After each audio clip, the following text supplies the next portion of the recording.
Hello, sippers. I'm Martia. I'm Demetrius. And I'm Renee. And welcome to this week's episode of Sip and Unwine True Crime Podcast. Hey, ladies. Hey, sippers. Hey, guys. All right.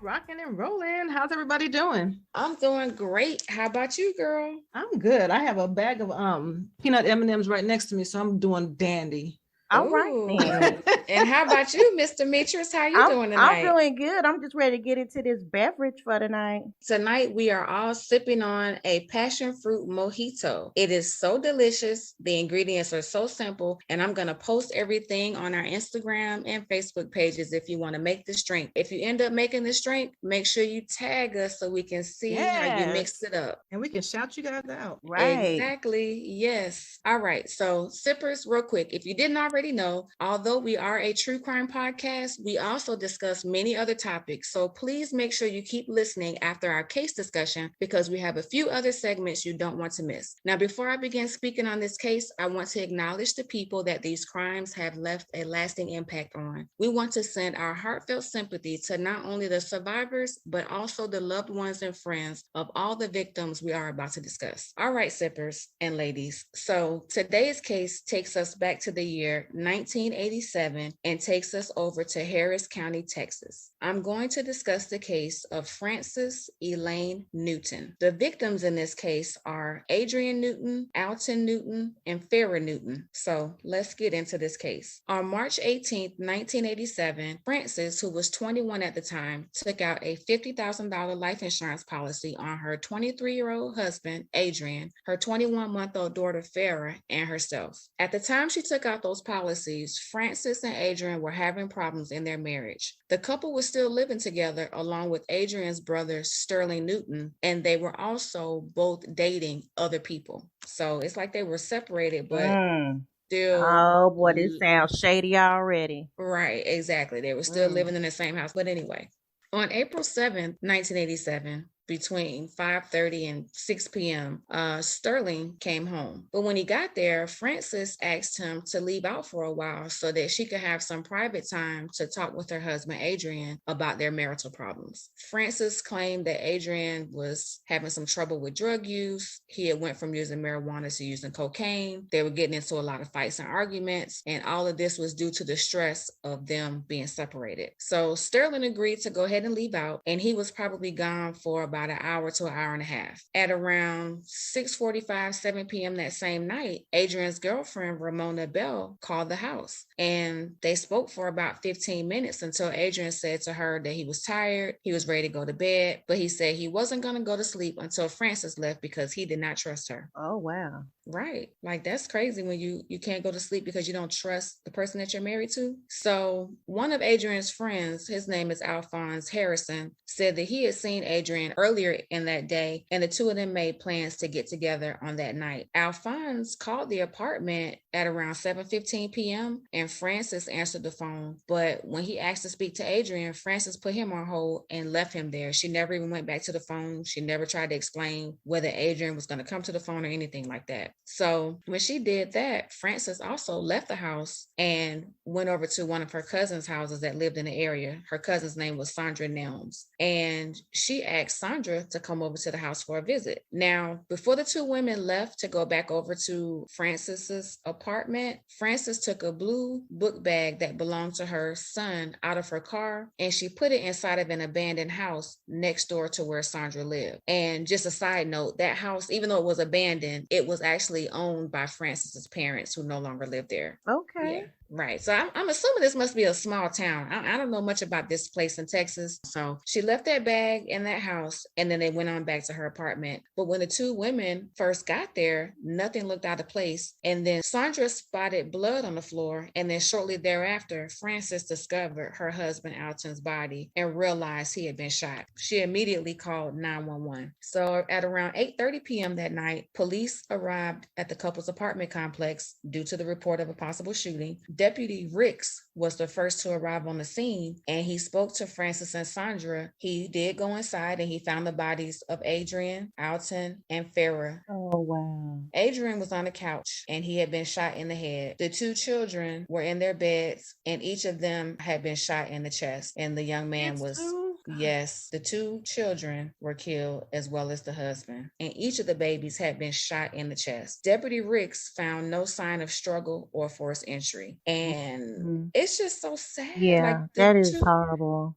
the 2 children were shot in the chest as they lay in the bed sleeping. I just had to go back to that part. And then that part where you said no forced entry. Right, Oh, Deputy we've Ricks heard those found cases before. right. Mm. No How you could forced do that entry to and no sign kids? of struggle. I Like, don't either. I how don't you, I understand don't, that. yeah. I don't understand that. And she took the life insurance policy out for $50,000. And I know it was the late 80s, but that is just so ridiculous to me that Yeah, that's not enough even someone's then. lives will be worth that. Right. Man. Well, later on that same evening, Sandra did end up telling the homicide detectives about the blue book bag that Frances hid, and she took them to that abandoned house to get that bag. Inside the house, when they found that bag, it did contain a 25 caliber semi-automatic pistol, and the gun was traced back to a man named Michael Mouton. Mouton is the last name. Michael told the police when they questioned him, he said that he loaned the gun to his cousin named Jeffrey Freelow about 5 or 6 months earlier. Can y'all guess who Jeffrey is?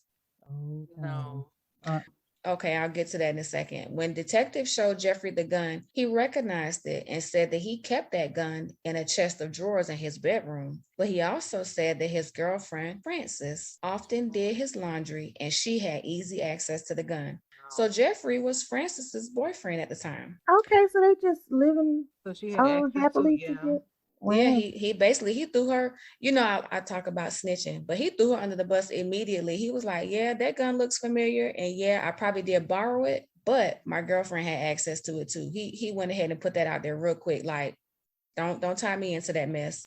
Right. Fast forward a couple weeks later, on April 21st, 1987, Frances was busy filing claims on that life insurance policy that she had taken out on her husband and one of her kids a month earlier. So the police zoomed in and they arrested her the next day and charged her with capital murder. During the Ooh. investigation, yeah, I guess that was what they were waiting on, is for, because I don't know why it took them 2 weeks to arrest her or around that Right. time. But yeah, when she went in and filed for that insurance policy, they went ahead and arrested her. And during the investigation, nitrate residue from gunpowder was found on Frances's skirt. And I'm assuming she wore a skirt that day, right? And ballistic experts concluded that the gunpowder residue was consistent with someone shooting a pistol if they were holding it from the lower area. Experts also pointed out that another possible source of nitrate was fertilizer, but they concluded that that source was less plausible considering the facts of the case. Keep in mind now, there was no trace of gun residue on Frances's hands, nor was there blood spatter found on her clothing, which should have been the case from the distance that the gun was fired at those victims. And Frances would later claim she had nothing to do with the murders, and she would blame the crimes on an unknown drug dealer that she said was after her husband due to an unpaid debt. The state would later present testimony from all the people I mentioned so far: Ramona, Sterling, Alphonse, Jeffrey, and Sandra, in an effort to refute her claims of innocence. During the trial, Frances, she continued to plead not guilty. She would later testify that she found that gun in her own home, but she took it out of the apartment for a safety measure. So Frances said her family might have been killed by a drug dealer named Charlie. Houston police would present evidence that Adrian was a drug dealer, not a drug user, and that he was in debt to his alleged supplier. But I'm trying to understand. You said it was no forced entry into the Right. home, no type of burglary or anything. But Exactly. how that drug dealer get in there? Just walked on in? Unless she was trying to claim because he knows the person who killed him that maybe he let him in with that being his alleged If I owe supplier. you money, you ain't coming in here. Right, exactly. Okay. If that's her story and she's sticking to it. Right. But I mean, she would still claim that he was a longtime drug addict. So all of those different claims to try to say that she was innocent, but it didn't work out for her, because in October 1988, a jury convicted Frances of capital murder for killing more than one person in the same offense, and they sentenced her to death. All of her subsequent appeals, they sentenced her to death for those 3 murders. Well, I guess they was in Texas, right? They don't. Yes, they were in Texas. And also the last case I covered was in Texas. And I know for that case, there was also some type of law that if you kill someone under a certain age, there was an automatic death sentence. So all of her subsequent appeals in state and federal court were denied. And during one of her appeals, Exactly. During one of her appeals, Frances claimed there was another gun found at the scene that was the actual murder weapon, and somehow it was lost or hidden by the police. But those claims were never substantiated, and Frances would claim her innocence all the way up to the day that she was executed. Now, just keep in mind, before this crime was committed, Frances had only been in trouble with the law for a forgery conviction in December of 1985, and for that particular case, she was placed on probation for 3 years. And she was also fired from a job for stealing money, but those crimes were minor in nature when you compare them to that Right. of killing your Exactly. husband and kids. Yeah. Exactly. But people were surprised about her and this crime and the accusations. There were people that just didn't believe she did it. They believed her story that someone else came in and murdered her family.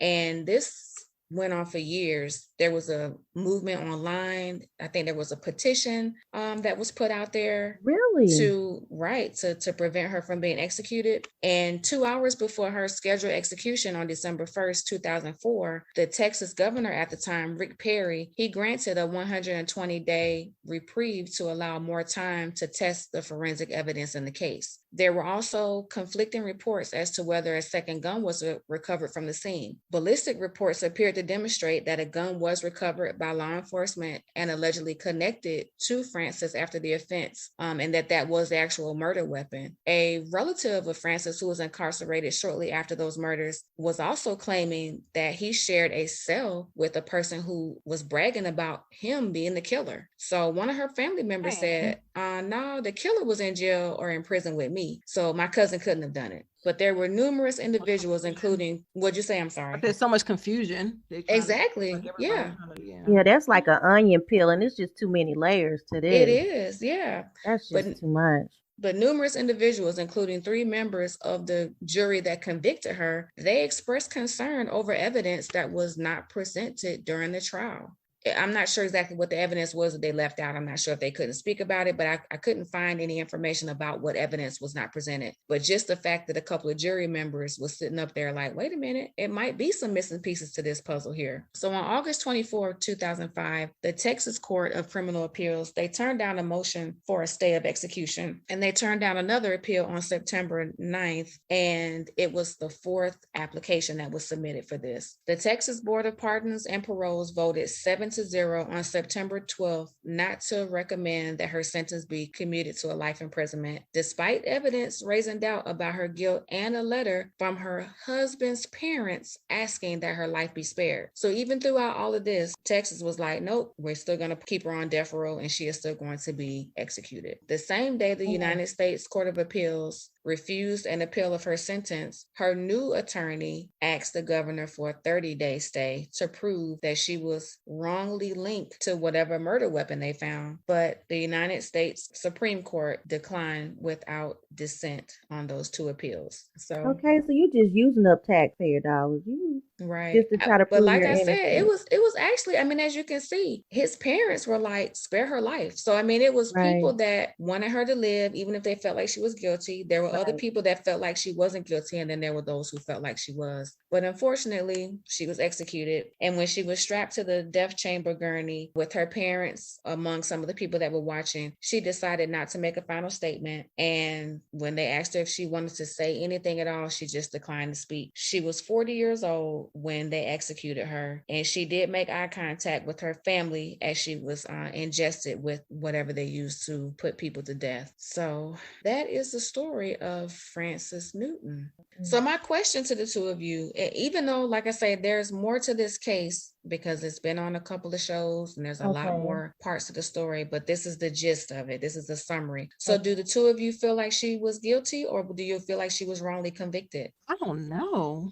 Like at first I felt that she was guilty, but then after all that, I was just, it does give some doubt. Like, maybe, but I don't know. Yeah. Did she show any like remorse? Like, no, it wasn't me, or she's just Well, that's what I said. claiming She her. basically denied that she did it. She even tried to say she had that gun to hide it from her husband because when he would go on his drug binges, he was dangerous to be around. She didn't feel safe. And she was claiming that the gun that the Texas law enforcement said was the gun that was used in the murder murders. She was saying that was not the gun that was used in the murders. And here's another fact about this case. During the investigation, the forensic crime lab in the Houston Police Department, they were under intense criticism. So back at that time, they had the spotlight on them for kind of being reckless with how they handle evidence in several cases. Yeah.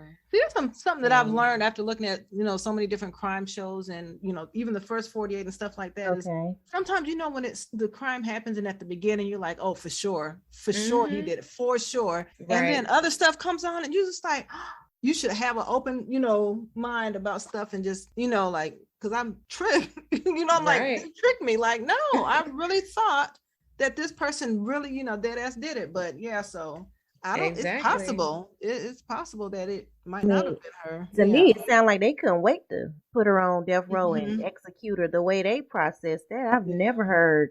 Especially she took that all the way to her death, didn't change at all.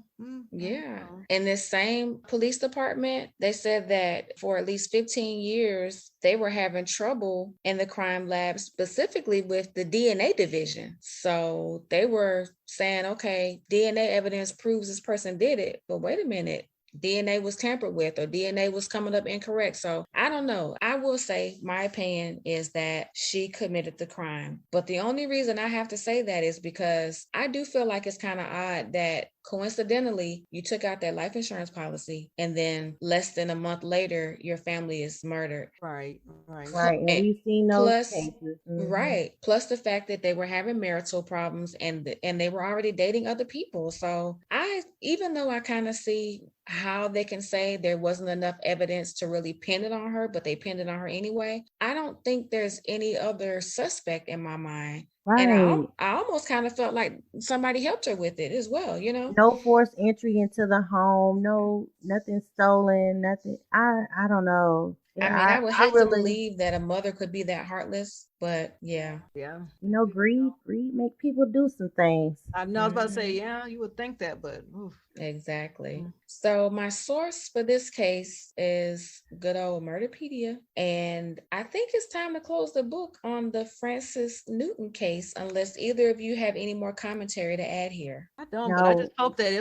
if she did it, I mean, it's horrible to think if she didn't, like something comes out later and it's too late to do anything on her end, but goodness, I don't want to say I hope she did it, but I mean, if she did it, then she got what she deserved. Especially with kids involved. Just terrible. Yeah, that is horrible. That's why I was like, I wonder how she behaved. Your babies are gone. Like, were you crying, or was it just all about you getting your freedom? I don't know. Exactly. And then the cousin saying that he was with a cellmate who claimed that he did the murders. We've heard that too, where people want to insert themselves in high profile cases. I kind of felt like that was bogus. But anyway, I'm going to go ahead and close the book on the Frances Newton case, and we are going to move on. All right, so the next segment, I want to discuss a missing persons case. I'm going to talk about the case of mother and daughter duo that went missing some years ago. In 2005, a Bronx family expanded when Laquan Gilliam showed up at their door with his then 1-year-old daughter, Corona. And he didn't offer up any information about the child's mother, Sherry Stout, but he told his friend that he would return for his little girl in a few days and asked if they could watch her as a favor. But when he didn't show up later on that week, the friend continued to care for the child, and without their knowledge, both Sherry and her daughter were classified as missing persons. And remember, that was back in 2005. So in 2009, the case was turned on its head when at least one part of this mystery was solved after the 5-year-old girl was identified by police. According to reports, Sherry Stout and Corona went missing on January 13, 2005 in Elizabeth, New Jersey. The circumstances related to their disappearance are unclear, but it was reported that the 35-year-old mother was last seen with her daughter in the early morning hours around the vicinity of the 200 block of South Street. Gilliam took Corona to a family friend's home and told them he needed someone to watch her for a short time, but he never came back for his daughter. Later, he was arrested and jailed on drug charges, and he didn't say anything about where Sherry Stout or their daughter was located. Then fast forward to 2009, he tipped off authorities regarding where they could find Corona, and according to the family that had been caring for her for 4.5 years, they did try to locate the little girl's relatives. They claim the little girl was now named Corona Brooks, and they raised her as such. But a DNA test did prove that she was little Corona Gilliam. The family that cared for Corona all those years were not charged with any crime, but this case did inflict trauma on them as well as the family of the baby and the missing woman. The little girl was reportedly removed from their care after she was reunited with her relatives, and the family that was caring for her was very distraught. But meanwhile, Sherry Stout remains a missing person. In 2008, a report by the Charlotte Gazette stated that the investigation led police to an area of Red Oak where she once resided, but there was no sign of Sherry Stout. When investigators tracked the clues back to an old residence where she used to live, someone who lived there said that there could have been a body buried at that residence. Oh, that is horrible. Exactly. But an extensive search of the location did not turn up any evidence showing that a body was at that location. At the time of her disappearance, Sherry Stout stood 5'3" tall. She weighed about 130 to 135 pounds. She had black, dark brown hair and brown eyes. So anyone with information about this case is urged to contact the Elizabeth Police Department, and I'll include all the information about this case as well as some photographs of Sherry Stout on our Instagram, Facebook, and Twitter pages. So yeah, this case kind of made me think, how in the world could somebody go missing all these years and then this man drops off a baby to someone's house? They raised the baby. I know they said they tried to do their research to figure out where she belonged, but they didn't take the little baby to the police department. And I just kind of feel like, and not blaming How do you the do people. your research? How do you do research? Exactly. Right. Yeah. And then because they didn't act on that and like take the baby to the police or whatever, to me, the case probably went on further than it should have. So yeah, I just wanted to cover this missing persons case. Hopefully the family will receive some type of answers. They don't have any suspects in the crime, but in my mind, I have a suspect in my head already. But that's our missing persons case for the day, ladies. Our next segment, I'm going to label this one, Take Another Sip, but I almost felt like I could have drank a whole bottle of something when I came across this story. Okay. Here we go.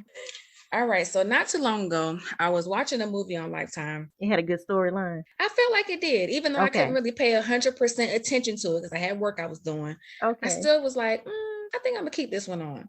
And basically, the movie showed a young girl who was probably around 17 or 18 years old. She was being held captive in the basement of her home by her father because she was threatening to move away as soon as she graduated from high school. So I guess her parents... I know that movie. Do you know this movie? Yes. Okay. Okay. So at first the movie showed the girl in the empty basement. It was a concrete basement, concrete floor, all of that. And her father would come down and bring her scraps of food and talk to her about how bad she was. But then like maybe 30 minutes or so into the movie, there was a scene where the father came down to the basement with a sexy dress. And after he made his daughter put it on, the movie basically insinuates that he raped her. And I was just like, wait a minute. If that's the story, yeah. Yes. And it was really giving me Flowers in the Attic vibes. I think that was the name of that other incestuous movie that had like a 3-part series that was on Lifetime several years back. So yeah, I was really shocked because I just wasn't expecting that movie to take that sick of a turn. So Demetrius, I know you said you've seen it. Do you know the backstory behind the movie? I'm thinking that's a movie where it took place in Australia. Was that Australia? It was either Australia or Switzerland, but the dad didn't want her to leave, and he ended up becoming physically attracted to her. Right. And his point of having incest, as you can say, was so nobody else could take her virginity. So crazy. It was very, and then he ended up fathering kids with her.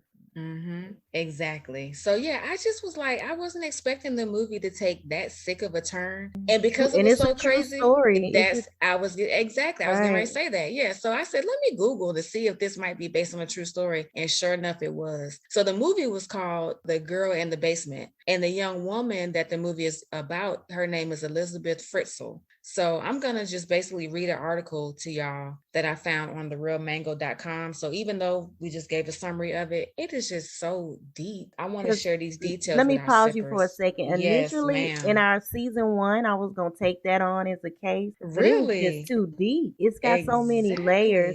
And it's crazy. I'm going to let you finish, sir. your But yeah, synopsis on it. it's crazy. So Elizabeth Fritzl was born in Austria in the year 1966, and she had 6 siblings. She had 3 brothers and 3 other sisters. Her father used to abuse her when she was just 11 years old. After completion of her schooling, Elizabeth started preparing to become a waitress when she turned 15. She then ran away from her home in 1983 and went into hiding with one of her friends. But within 20 days, police found her and they returned her back to her parents. She later would rejoin the waitress course and complete that course and get a job in the nearby city. But in the year 1984, Joseph Fritzl called Elizabeth down to the basement to assist him in refitting a door in the basement of their home. And Elizabeth was unaware of his intentions. And when she went down there, he basically forced her into what would be known as like her chamber, and he kept her there as a prisoner. So he held a cloth over her mouth and forced her into that chamber of sorts. And basically it was an underground prison cell that he would have her in for a long time. Elizabeth had to go through hell in that basement for the next 24 years as the horrors unleashed upon her were never ending. At times when she was in that basement, she was forced to catch rats with her bare hands. It got hot during the summer because of intolerable heat, because her father would not run the air. He would punish her for different things that she was doing, and he would purposely have her down there in just inhumane conditions. So while life was moving on for everybody else, Elizabeth was trapped in the basement and life for her was stagnant. He even had her chained up where she could barely move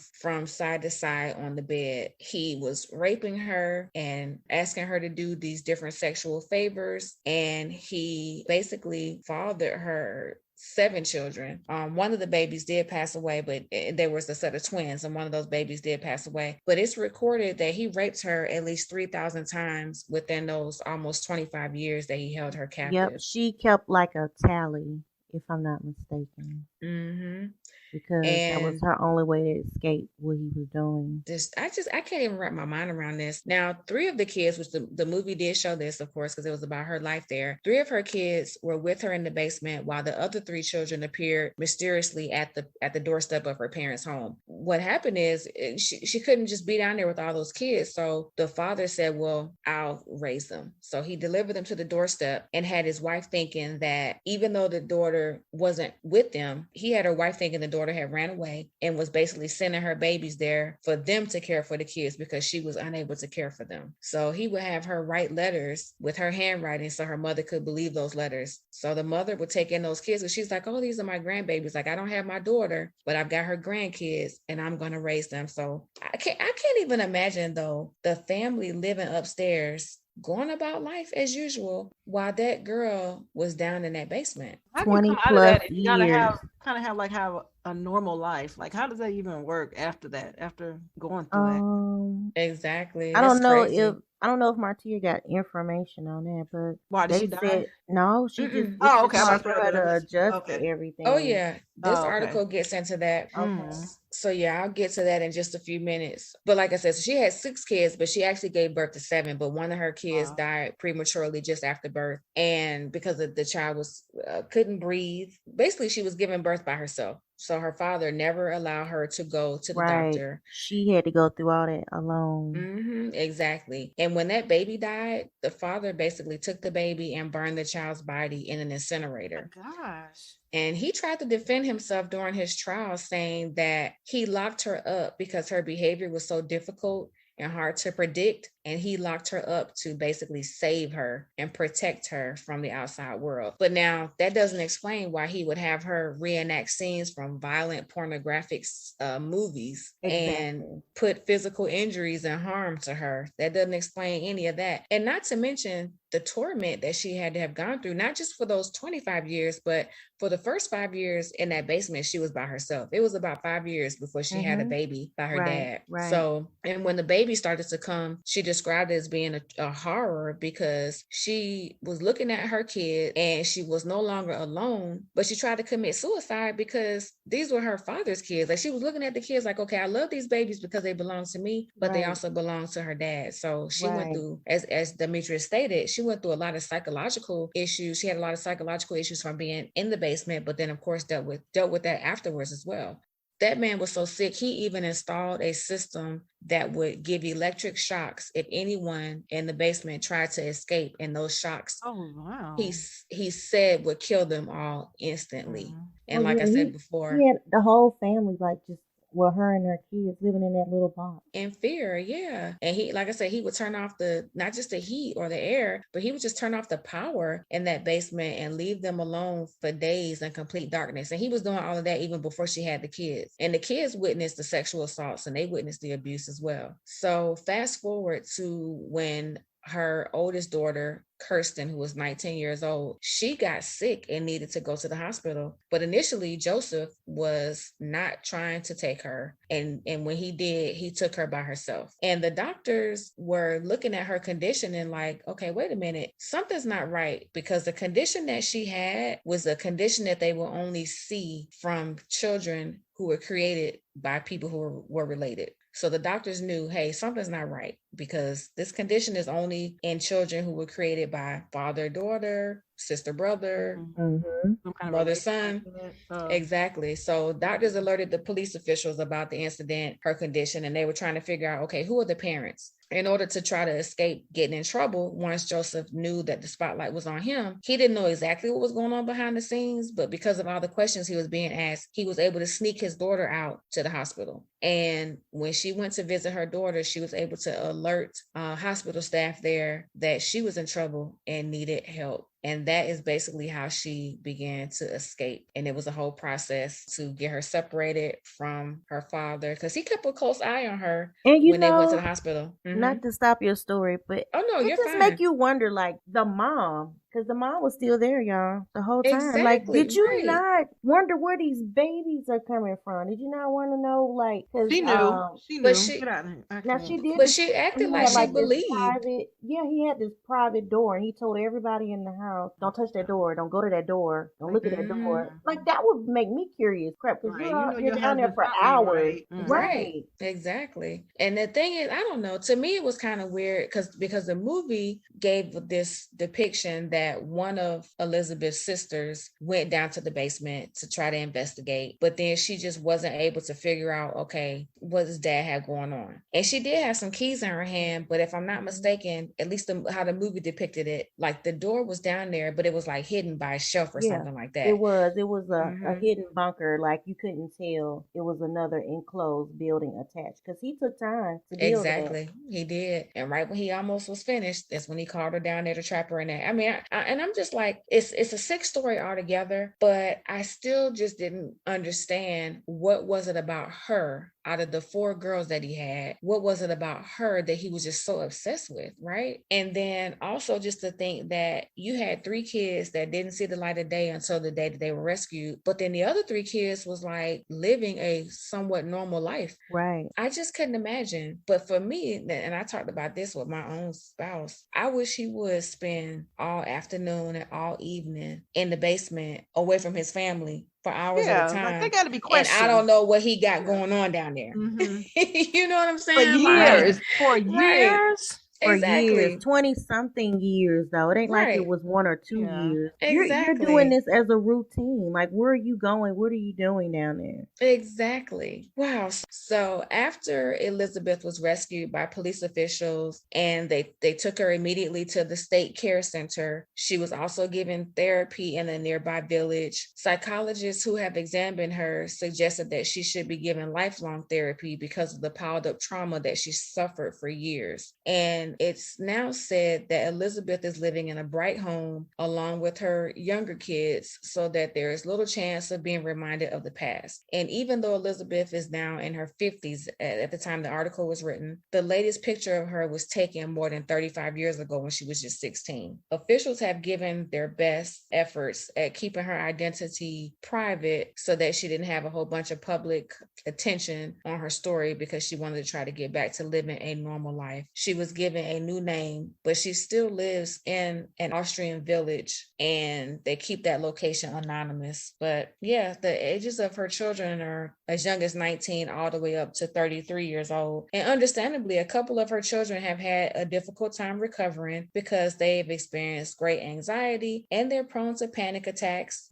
once they were rescued, the children were put on a strict diet, to try to get their nutrients up. They were put on a regular exercise regimen, and also they were put on some mood altering drugs to, try to help them get back to a normal lifestyle. Part of their trauma, they keep their bedroom doors permanently open while they sleep. They don't want to be in any closed rooms. And security guards were always on alert and patrolling the 2-story home, which is under surveillance. And I'm not sure if that's still happening, but this is how tight of a security they had on their family just because of everything they went through. So, oh my gosh, like you can't even go back to normal though at that point. Exactly. Just messed up her whole life. Like it's nothing that she could, you can't forget.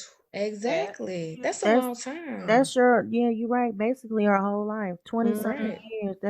That's a wrap. You can't undo 20-something years of trauma. And when she got out, she did have a strained relationship with her mother, Rosemary, initially, but the document says that her relationship later became smooth and they did get closer to each other as the years went on. And her father, Joseph, is still in prison and was suffering from dementia at the time that the article was written. And he did change his name because he didn't want to reveal his identity in his final days. So yeah, that one right there was just like, wow.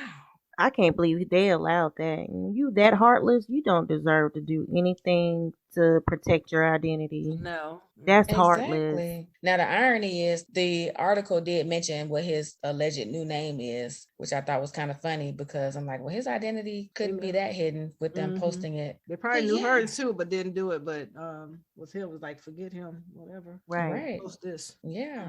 So anyway, that is my take another sip for this episode. Pretty crazy. That's a deep one because it's got so much. Yeah. I'm surprised that of our conversation that we have, not only, while we record, but just outside of this, we talk about true crime from time to time. I'm surprised you never mentioned that case because that's a heavy hitter right there. Whoa. That dad he was evil. That's evil. Yes, indeed. That's a heavy hitter. So yeah, that is going to... That was take another sip too, huh? It was. Girl, I'm just thinking about it. I'm just like, wait a minute. Right. I couldn't even pick my glass up over here. I need like the whole bottle on that one. That's what I said in the beginning. Yeah, I was like, even though it was take another sip, I could have 2 or 3 with that. That pretty much concludes this episode. Wow, that went by quick. Yeah, it always does. It always does. Sippers, if you enjoyed this episode and you enjoyed these other topics that we discussed besides our case that we talked about, please make sure you like, comment, subscribe, share. All that. All of it. And you can find us anywhere that podcasts are played. You can follow us on social media at Instagram, Facebook, Twitter at sipnunwine. No dashes, no underscores. Same thing everywhere. Yes, we are out there. www.sipnunwine.com. 1, 2, 3. Hello, sippers. I'm Martia. Are you serious, Demetrius? I don't even know this. Not the one that got on us the last time we recorded. Like, bitch, now that I got this down, I'm smart with everybody else who don't get it. Be like, are you serious? It was me. I failed. All right, ladies. Until next time. Bye, ladies. Bye, ladies. Sippers. Bye, sippers. Bye, ladies. Demetrius, you were supposed to say bye last. She ain't fooling with you. No, she really ain't. Okay, well, we can cut it then. I was just like, don't make me laugh. All right, bye, guys. Bye.